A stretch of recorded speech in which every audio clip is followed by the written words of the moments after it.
Smith School News Program. I'm Kira. And I am Dylan. Today is Friday, March 24th, 2017. Please rise for the Pledge of Allegiance. Ready, salute, pledge.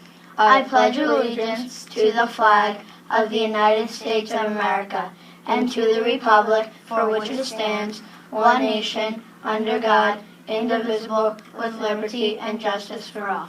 You may be seated. We hope everyone continues to enjoy reading Friendship According to Humphrey for our One School, One Book program. Last night, we read Chapter 10. Don't forget, you can also watch a guest reader each chapter by visiting Mrs. Ford's website. Last week, Smith School held its annual fundraising event, Smith Night Out. This event is a major source of funds earned for our PTA. Our PTA needs these funds to continue supporting our teachers, staff, and students with many assemblies, supplies, class trips, and many other wonderful ways that enrich our school. Thank you, PTA, for all you do. Did you know that we have 2 women that are president of our PTA, Kira? Yes, Dylan, Miss Peroni and Miss Harmke. They have done a tremendous job these past 2 years. Unfortunately, their term is almost over. Why do you mention it? Well, it just reminded me, Kira, that March is Woman History Month. It is a perfect time to honor women in U.S. history that have made accomplishments, as well as the women in our life, at home, and here at Smith. I have a great idea, Kira. Let's ask the women we admire here at Smith to share an important woman that they admire in our country's history. That's a great idea, Dylan. Let's take a look.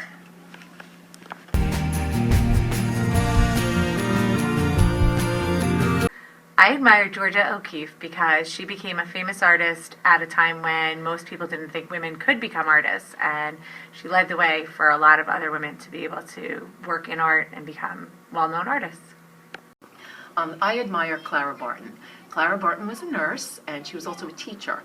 And when she was a little girl, when she was 10 years old, her brother fell off the roof of their family barn. And the doctors really had given up on him because he was so seriously injured, but she decided to do her best to nurse him back to health.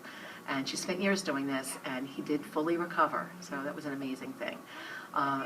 As she got older, her parents encouraged her to become a teacher, so she did, and she founded the first free school in New Jersey, and she also became the principal of that school. While she was principal, the Civil War broke out, and she decided that she wanted to go back to nursing, so she volunteered to go on the battlefield to take care of the wounded soldiers.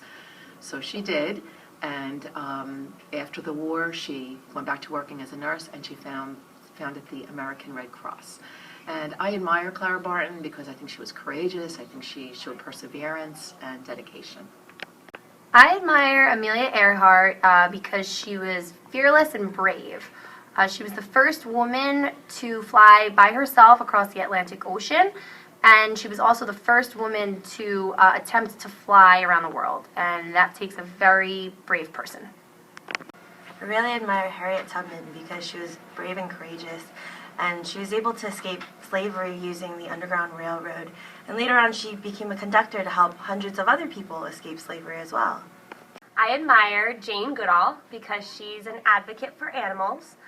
She studied chimpanzees and their habitats. She wanted to understand animals and human beings better. And now she runs a lot of foundations and organizations to help protect chimpanzees and their environment. And she also funds a lot of programs that help to keep animals safe and protected. I admire Helen Keller. She was a woman who could not speak nor she could hear. Anne Sullivan taught her how to read as well as to communicate through the use of Braille. She is a woman who persevered her entire life. That is why I admire Helen Keller. Hi, boys and girls. I want you to know that I admire Anne Blanche Smith. In case you haven't seen her picture, it's hanging up right in the hallway as soon as you enter the building right outside my office. And Anne Blanche Smith is a famous educator in Hillsdale. She was born in 1898, and I believe she passed away in 1987. And she was such a great educator and principal that our school was named after her in 1955. She was a wonderful person.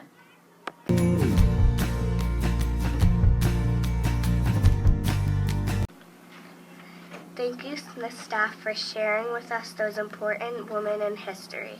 Speaking of women, we want to give a big congratulations to Miss Coates. She was just recently engaged to be married. We wish you a lifetime of happiness. And some applause for all the talent here at Smith School. We have so much talent that we have 2 nights full of performances for Smith School's Got Talent show. Last night for 3rd and 4th grades, as well as tonight for kindergarten, for 1st and 2nd grades at 7 p.m. Let's take a look at one of the performances.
That is so cool. Congratulations to all the performers. That is our show for this week. Thank you for watching the Smith School News Program. And as Miss I would say, remember to make the right choices. The choice is always your own. Have a great weekend.